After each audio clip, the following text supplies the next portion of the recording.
11/11/2025 ಮಾನ್ವಿ ಪಟ್ಟಣದಲ್ಲಿ ಇಂದು ಸಂಭವಿಸಿದ ಭೀಕರ ರಸ್ತೆ ಅಪಘಾತದಲ್ಲಿ ಒಂದೇ ಕುಟುಂಬದ 3 ದುರ್ಮರಣಕ್ಕೀಡಾಗಿದ್ದಾರೆ.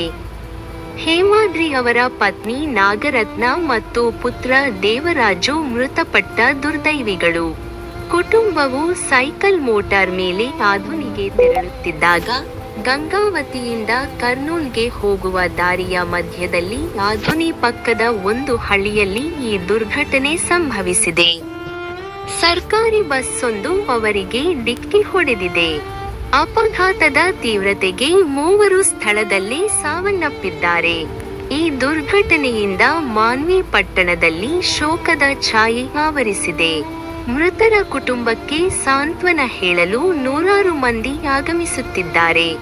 ಈ ದುಃಖವನ್ನು ಭರಿಸುವ ಶಕ್ತಿಯನ್ನು ದೇವರು ಆ ಕುಟುಂಬಕ್ಕೆ ನೀಡಲಿ. ಮೃತರ ಆತ್ಮಕ್ಕೆ ಶಾಂತಿ ಸಿಗಲಿ ಎಂದು ಸರ್ವಧರ್ಮ ಸಮಾಜ ಸೇವಕರಾದ ಹನುಮಂತ ಕೋಟಿ ಅವರು ಸಂತಾಪ ಸೂಚಿಸಿದ್ದಾರೆ.